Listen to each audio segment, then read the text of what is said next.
Fala, pequeno investidor! Hoje é dia da tão aguardada e tão pedida batalha de ações. E hoje a gente vai falar sobre empresas aí de um segmento extremamente resiliente, que é o segmento de água e saneamento. E olha que as três empresas aqui são empresas peso pesado, hein? Fica ligado nesse vídeo que eu tenho certeza que você vai gostar bastante.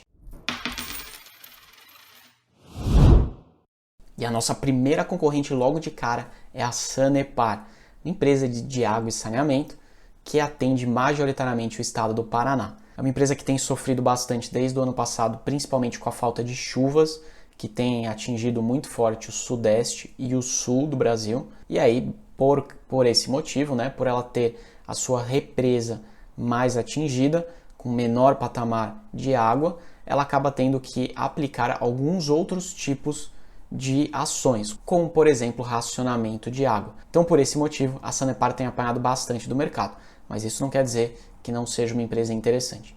Vamos dar uma olhada como que está a distribuição societária da Sanepar. Então, a gente tem basicamente o estado do Paraná como sócio majoritário e controlador. 60% das ações da empresa estão na mão do estado do Paraná e os outros 40% estão diluídos aí em vários outros investidores. Não tem mais nenhum segundo grande sócio dessa empresa. E quando a gente olha, é uma empresa que tem 391 mil investidores, então é um número bem alto, sendo que majoritariamente 99% deles são compostos por pessoas físicas, assim como eu e você. A gente tem aí 1.826 investidores pessoas jurídicas e 548 investidores institucionais. Esses dados todos aqui que eu vou apresentar para vocês eu peguei do site Status Invest. Recomendo muito, é um excelente site. E como a batalha não é feita só de um competidor, vamos ver agora a nossa segunda entrante nessa batalha, que é a Sabesp. Essa é uma empresa também aí majoritariamente controlada pelo Estado, mas dessa vez é o Estado de São Paulo, e é uma empresa que deve estar ali em algum momento num limbo, porque é uma empresa que foi prometida aí que talvez pudesse ser privatizada, e aparentemente isso não deve acontecer nesse momento e talvez nem no futuro tão próximo.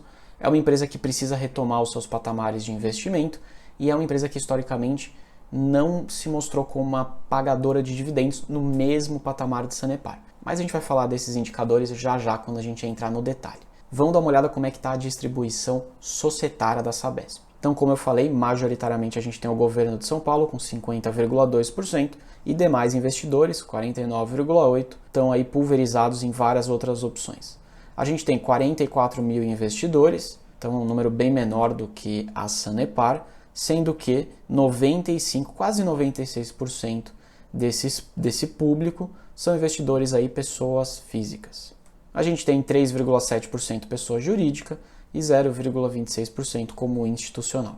E a nossa terceira competidora é a Copasa. É uma empresa aí de água e saneamento lá do estado de Minas Gerais. É uma empresa que tem algumas particularidades, ela pagou excelentes proventos nos últimos aí 1 ou 2 anos, justamente porque é uma empresa que conseguiu diminuir muito o seu endividamento nesse período. E ela tem no estatuto um gatilho que quando o endividamento está controlado, ela pode pagar dividendos extraordinários. Então, por esse motivo que você vai ver aí que ela teve dividendos maiores. Além disso, a Copasa é uma empresa que também deve estar no radar aí de ser privatizada. É um governo mais liberal, então ele tem interesse em privatizar a Copasa, mas a gente também até agora não conseguiu ver de forma mais concreta nenhum movimento nesse sentido. E a Copasa tem um ponto de particularidade importante, que ela tem priorizado reduzir o endividamento e pagar dividendos. Isso, por consequência, quer dizer que a empresa tem diminuído, ou ainda, talvez não tenha aumentado tanto o patamar de investimento em novas obras, em novas infraestruturas do setor lá de água e saneamento básico. Por esse motivo, é uma empresa ali que está priorizando estratégia de distribuir dividendos e não investir tanto no negócio. Isso, no longo prazo, pode representar um risco um pouco maior para o negócio. Mas vamos falar agora da posição acionária dessa empresa. Então, também é uma empresa majoritariamente controlada pelo Estado, só que agora dessa vez o Estado de Minas Gerais com 50%, um pouquinho mais de 50%.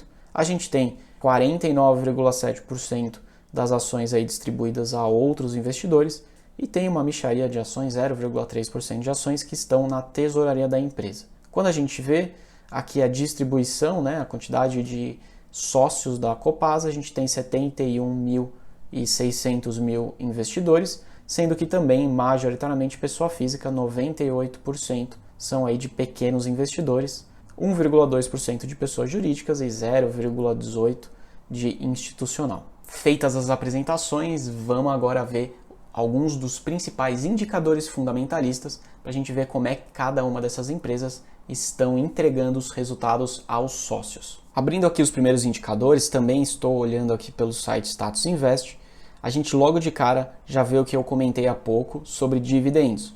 Então a gente tem o patamar de dividend yield da Copasa em maior ali, né, do que as concorrentes, 7,2% nos últimos 12 meses, Sanepar 5,18% e a Sabesp, que é uma empresa que eu comentei que não costuma pagar dividendos tão bons quanto Sanepar e Copasa, aí na casa de só 1%. Falando um pouco de indicadores aí de preço, a gente tem, né, majoritariamente a empresa Sanepar com um preço mais atrativo. Então quando a gente olha o PL dela de 5,10, Copasa 6,7 e Sabesp 10,6. Mas quando a gente vê também indicadores, preço versus valor patrimonial muito parecido com Copasa e ambas negociando abaixo do seu valor de patrimônio, então esse é um indicativo de que a empresa realmente tem algum desconto bem interessante. E a gente vê também aqui outros indicadores que eu gosto muito, como o EV/EBITDA e o EV/EBIT, que também, né, as duas opções aqui a gente vê a Sanepar como a vitoriosa, ou seja, a empresa que está aparentemente mais barata. Vamos dar uma olhada agora nos indicadores de eficiência, indicadores de margem. Falando sobre margem, a gente tem aqui na primeira coluna, a Sanepar como a grande vitoriosa. Ela tem a melhor margem bruta, melhor margem EBITDA, melhor margem EBIT e a melhor margem líquida. Margem líquida é um indicador aqui excelente para a gente conseguir ver o quanto que a empresa de fato está conseguindo transformar de lucro da receita que ela gera.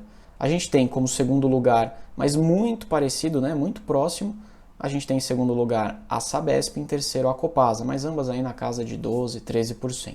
Então, disparado, a Sanepar, uma empresa, parece ser mais eficiente. O indicador de eficiência é bom porque a gente consegue ver o diferencial competitivo da empresa. Quando a empresa tem margens mais altas, quer dizer que em momentos de crise ela tem mais gordura, ela tem mais espaço para conseguir ainda assim entregar resultados positivos aos acionistas, aos sócios. Quando a empresa tem margens menores, quer dizer que ela já tem ali uma gordura, uma folga menor, então em casos de crise, em casos ali de mais dificuldade, ela vai precisar se desdobrar um pouco mais para conseguir entregar ainda resultados positivos. Ainda assim, esse é um segmento que tem margens boas, então a gente pode ver que as três empresas aqui têm margens acima de 10%. Se você pega, por exemplo, varejo, varejo é um segmento com margens aí bem menores, às vezes a gente vê empresas aí com margens de 2%, 3%. Tá? Então tem uma diferença sim entre tipos de negócio nos indicadores.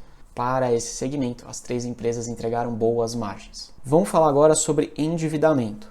Então, também nesse indicador, né, nesses agrupamentos de indicadores, a gente vê a Sanepar como a empresa com a menor dívida. Quando a gente olha a dívida líquida pelo patrimônio líquido, a gente tem ela em 0,39, então uma dívida bem baixa. E a gente tem em primeiro lugar a Copasa com 0,38, mas é praticamente empatado, né? Enquanto que a Sabesp 0,56. Agora, como a gente viu anteriormente, a Sanepar tem uma eficiência melhor.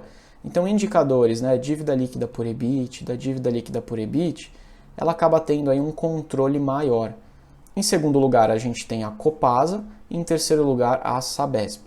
A Sabesp aqui, na verdade, ficou em terceiro lugar em todas as opções, né? Ela é a empresa mais endividada dessas três.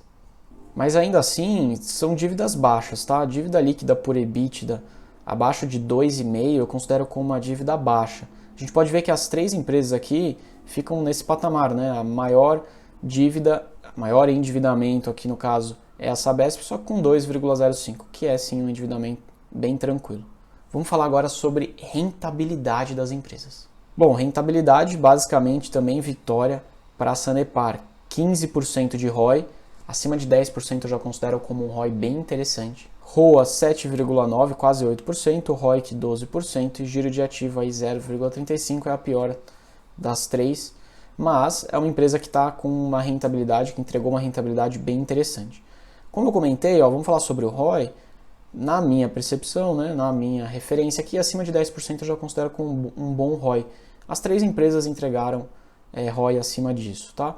Mas o primeiro colocado ficou aí para a Sanepar, 15%, segundo lugar Copasa, 11,15% e a Sabesp em último com 10,5%. E por último a gente vai falar agora sobre indicadores de crescimento. Então, a empresa aqui que levou o maior crescimento de receita foi a Sanepar, ela cresceu 10% nos últimos 5 anos. Em segundo lugar, a gente tem a Sabesp com 8,7%. Em terceiro lugar, a Copasa com um crescimento menor de 6,8%. E quando a gente olha para o crescimento de lucro, a gente pode ver que a Sabesp conseguiu entregar um crescimento de lucros maiores, ainda que ela não tenha crescido receita tanto assim, o que é bom, quer dizer que a empresa aí está conseguindo gerar mais lucro, mesmo não vendendo tanto mais assim do que ela vende. Em segundo lugar, a gente tem a Sanepar, que um crescimento de 21% de lucro também é excelente. E a Copasa, uma empresa que há 5 anos atrás entregou prejuízo, então a gente não consegue aqui mensurar esse indicador. Quando a gente fala de receita, ela cresceu aí 7%, né? Quase 7%, então o menor crescimento entre as pares, as concorrentes. A gente viu então que a vitoriosa aqui foi a Sanepar. Sanepar, inclusive, é uma das empresas que eu fiz os maiores aportes na minha carteira nesse ano de 2021. Eu vou deixar, inclusive, o link do vídeo aqui embaixo na descrição, em que eu falo sobre Sanepar, um pouco mais sobre o case de investimento e o que tem aí de pontos fortes e o que tem de risco desse ativo. Então, espero que você tenha gostado desse vídeo. Se você curtiu, não esquece de deixar seu like. Quer ver alguma outra empresa na batalha de ações? Deixa aqui no comentário qual batalha que você quer ver aqui no canal. Um grande abraço, até a próxima.